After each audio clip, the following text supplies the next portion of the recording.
Ladies and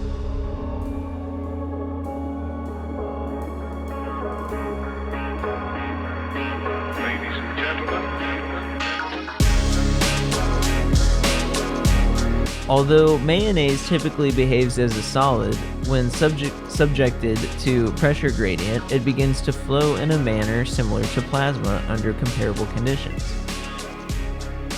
Researchers at the Lehigh University are experimenting with mayonnaise to unlock the secrets of nuclear fusion, a potential source of limitless clean energy.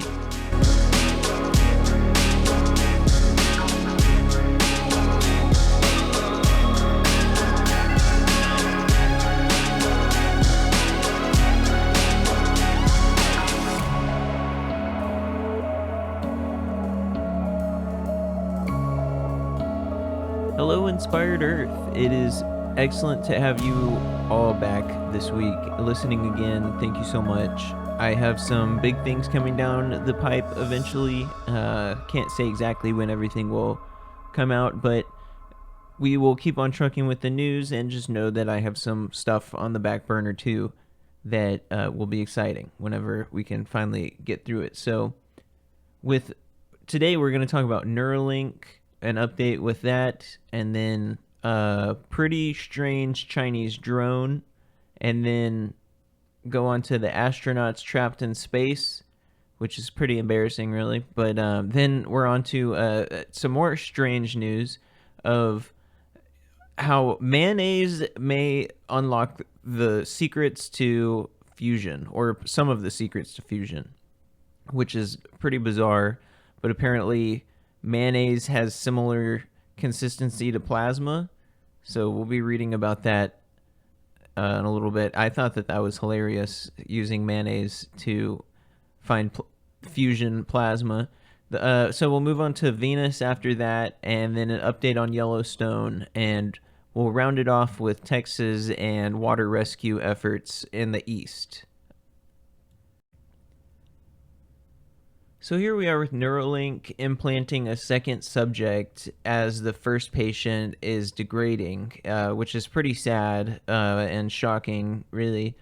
And I don't want to talk too much about people's personal lives or private type of stuff, but I will say that we had learned that Elon Musk was kind of a philanderer type, going around having children with a bunch of different people. That was his goal, right? He espoused that was his belief of how he was quote unquote helping humanity or whatever. Well, in Austin family court, Elon Musk was there because he's not letting his daughter, who happened to be trans, I don't care how you feel about trans rights or whatever, but having children and then making it to where they're not allowed to have contact with their family and blocking them from their family, that's just not right. That is not right. And can we give this guy a mug for the worst father of the year award for trying to kick his daughter out of the family and not letting her see any of her other people. Her mom is trying to take her to her grandparents, and he won't let her see the grandparents, so it's terrible. So anyways, with that said, we'll go on to the actual Neuralink thing. But I just feel like that had to be stated because so many people look up to this person, and even says it at the bottom of the article here that the first patient may still have enthusiasm from Elon Musk's fandom. So people are so starstruck with him that they can't even rationalize their own emotions. So I just wanted to point that out, that we need to have more grounded perspectives of the people that we're claiming to be heroes or whatever. But okay, so Neuralink has implanted a second brain-computer interface, a BCI chip, into a human subject, even though the first person admits that it's lost most of its functionality. So I think last time we had heard it was like a 20 or 30% connection. Well, apparently it's degraded to 10 to 15% connection, and that the victim, I would call him, was extremely thrilled at the beginning, and then as the connections came loose, he became, I'll just put it in his words, it sucked. It sucked really, really hard. I thought it would have been a cruel twist of fate if I had gotten to see the view from the top of this mountain and then have it all coming crashing down only after a month. Despite that, Arbaugh told podcasters that he's still glad that he can move a mouse cursor with his mind and have some level of independence left to him that he didn't have before. It's hard to say how much of the enthusiasm comes from Arbaugh's Musk fandom, but it sure does suck, to use his parlance, that Neuralink is rushing forward to implant more chips in other brains while his is left with a fraction of its former function. I just really feel like we need to have some blistering responses to this sort of stuff and sobriety, and just not get drunk with fandom and get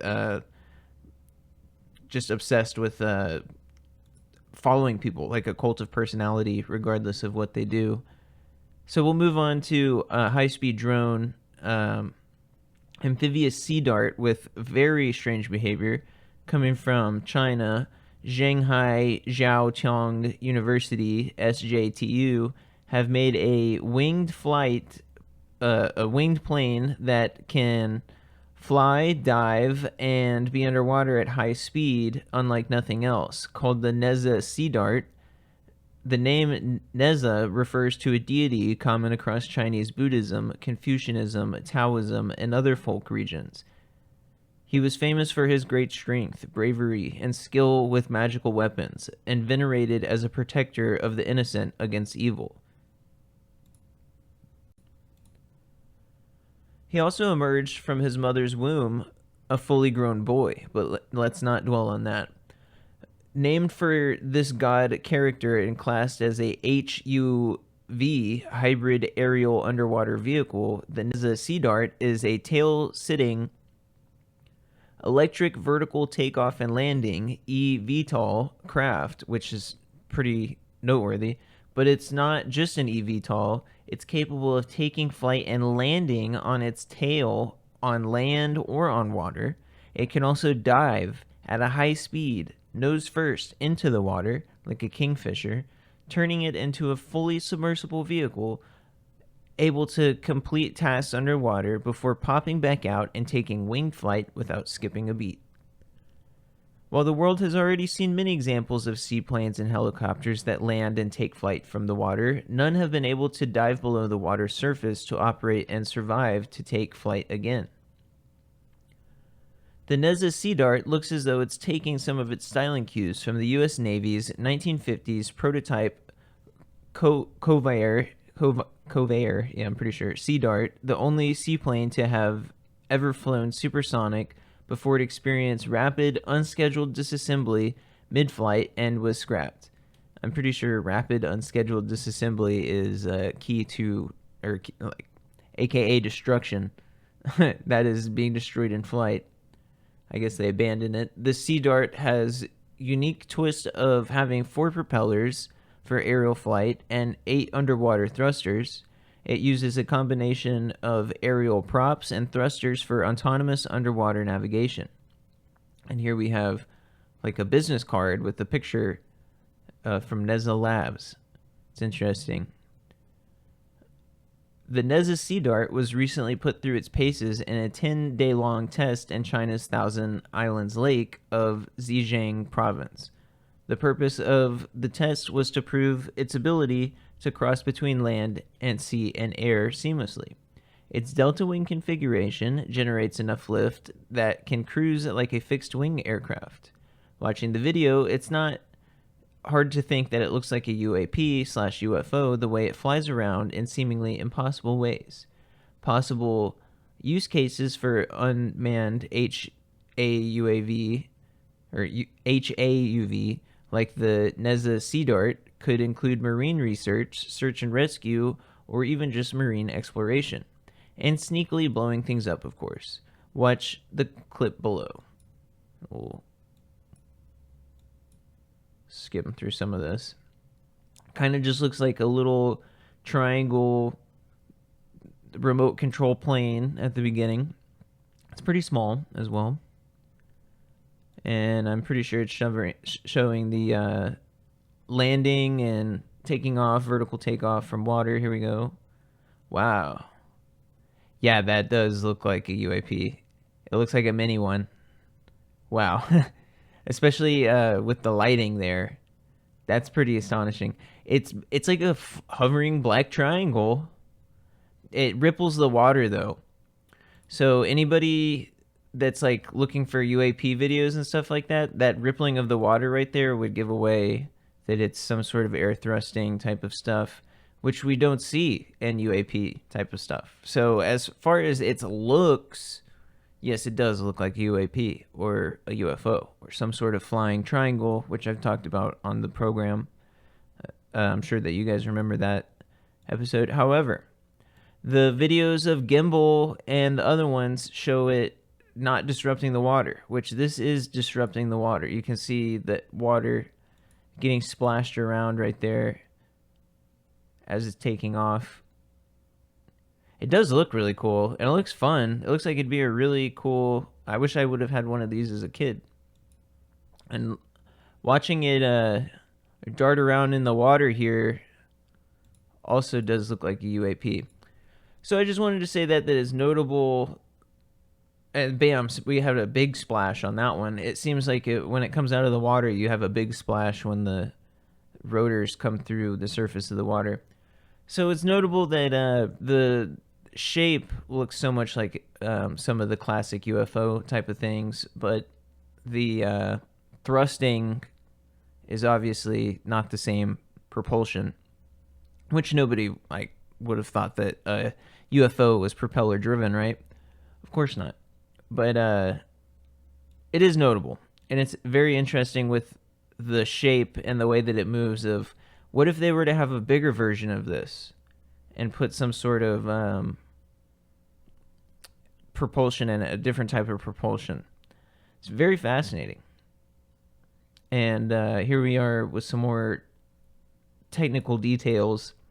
It says it can operate as deep as 164 feet, 50 meters in rough sea conditions, hover in the air for 15 minutes, and it had a 4.35 flying range, or 7 kilometers, at 22.4 miles per hour, or 36 kilometers per hour, which none of that matches UFO or UAP type stuff. If you look at Tic Tac, Gimbal, Go Fast, any of those videos, those what they just described there is totally different. So we'll just leave it at that. But cheap consumer websites like Alibaba and Temu are teeming with dozens of styles of radio-controlled toy planes that are capable of flying and zooming around as a boat for under $40, but none with the full autonomy and submersibility that the NASA Sea Dart is said to have. Chinese drone technology has proven to be some of the best in the world. DJI thoroughly dominated the emerging drone market over the last decade with tightly integrated, well-thought-out products like the Mavic and Inspire. As is often the case with Chinese innovation, it's difficult to ascertain all of the facts here, and thus it's hard to say whether the Sea Dart might be headed for military or commercial use. Or to Temu with the sticker kit, which is kind of hilarious. I'm thinking that this is going to be Temu with a sticker kit. It looks like a toy. Pretty sure that this is just a toy. But if you were to put some explosive in it, it definitely could be effective. You see that in the Ukrainian type of stuff and Iranian suicide drones. So, I mean, it could be, but it's not going to be... If they were to have a military version of this, it would need to be swarms of them. And plus... 20 miles an hour is not very fast, and 4 miles is not very far. So I would say that it's extremely limited and would be more for harassment type of stuff, which you could use for just conventional stuff to harass people. You don't need like crazy stuff to do that. Like our soldiers were being harassed by just people randomly shooting grenades or rockets or mortars every so often. So they don't need some super advanced flying drone to do that. I'm just pointing that out, that, you know, there's a lot of things to consider. And as well, if it really was military, would they be showing it off like this? Highly doubtful. This is definitely just a toy, but it can show you what can happen, what the technologies are like, what they could be used for to get your mind moving. So we'll move on to astronauts. Oh, and it looks like this has an ad block on it. That's fine. I'll just keep it up and quickly talk about it. So our astronauts have been trapped in space by Boeing's faulty Starliner, and they just got told that they might have to wait until February for more people to come and rescue them. That is, if apparently NASA or Boeing may ask SpaceX, Elon Musk, to come and help them. And imagine how terrifying. It says that it's a horrifying realization for the astronauts here. Imagine how horrifying or terrifying it would be if you found out that this serial philanderer that we were talking about earlier is your only hope to get back to the Earth, and that you're trapped out in space. We're in a weird world, guys.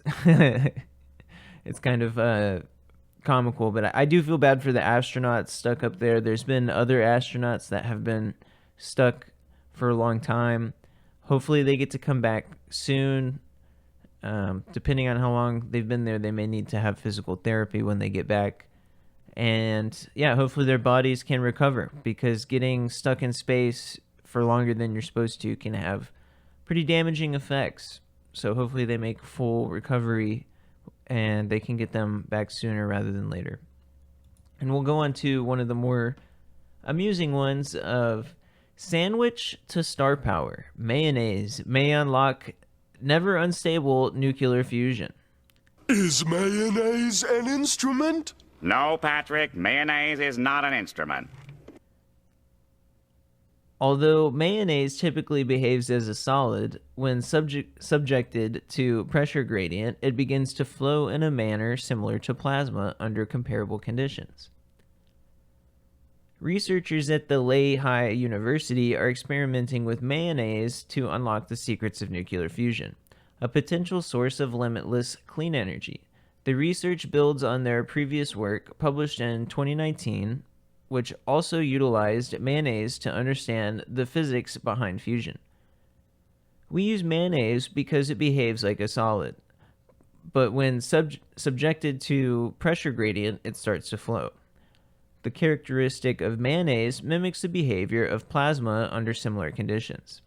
Inertial confinement of fusion's role. Nuclear fusion. The process that powers the sun is a potential source of limitless energy, but replicating the sun's extreme conditions on Earth is challenging. One approach to achieving fusion is inertial confinement fusion, ICF. This technique involves compressing and heating tiny capsules filled with hydrogen isotopes, the fuel for fusion reaction. Under immense pressure and temperature, the fuel becomes plasma, a charged state of matter that can generate energy. At those extremes, you're talking about millions of degrees Kelvin and gigapascals of pressure as you're trying to simulate conditions of the sun. Rayleigh-Taylor instability. However, major obstacles in ICF, including the formation of hydrodynamic instabilities. One of the main problems associated with this process is that plasma state forms with these hydrodynamic instabilities, which can reduce the energy yield. One such instability is Rayleigh-Taylor instability. Rayleigh-Taylor instability. I don't know why that's a tongue twister. It occurs when materials of different densities are subjected to opposing pressure and density gradients. Rayleigh-Taylor instability, RTI, is observed in soft materials that have significant resistance to yield. To study Rayleigh-Taylor instability in a controlled environment, the researchers turned to mayonnaise. The team used custom-built, one-of-a-kind rotating wheel facility within Banerjee's turbulent mixing laboratory to mimic flow conditions of plasma. By using mayonnaise, researchers could investigate the instability without the need for extreme temperatures and pressure, which are difficult to achieve and control in laboratory settings. The research examined how the material properties, perturbation geometry, and acceleration rate of materials influence the transition between different phases of Rayleigh-Taylor instability. They found conditions under which elastic recovery, where the material returns to its original shape after stress is removed. As with traditional molten metal, if you put a stress on mayonnaise, it will start to deform, but if you remove the stress, it goes back to the original shape. So there's an elastic phase followed by a stable plastic phase. The next phase is when it starts flowing, and that's where the instability kicks in. The team's finding could be crucial in delaying or even suppressing the instability, thereby improving the efficiency of the fusion process. They have found the conditions under which elastic recovery was possible and how it could be maximized to delay or completely suppress the instability. It could help in the design of fusion capsules that may never become unstable. While the properties of mayonnaise differ significantly from those of the plasma used in fusion experiments, the researchers believe that their findings can be applied to a wide range of materials. In this paper, we have non-dimensionalized our data with the hope that the behavior we are predicting transcends these few orders of magnitude. Here we have Venus. We're going to move on to that one. Earth's evil twin, Venus, may have mirrored our planet more than expected. The features we found on Venus are strikingly similar to Earth's early continents. New research may have brought Earth and its inhospitable evil twin even closer together. Today, Venus seems to lack the tectonic activity seen on Earth, but surface features like faults, folds, volcanoes indicate the hellish planet with intense temperatures, hot enough to melt lead, and fearsome surface pressures, was once tectonically active. New research reveals striking plateaus known as tesserae found on the Venusian surface, suggesting that billions of years ago, intense tectonic activity similar to that which created Earth's earliest continents may have been taking place on Venus. We did not expect Venus, with its scorched 860 degree Fahrenheit or 460 degrees Celsius surface temperature and lack of plate tectonics, to possess such complex geological features. The study, done in collaboration with NASA, challenges our understanding of how planets evolve.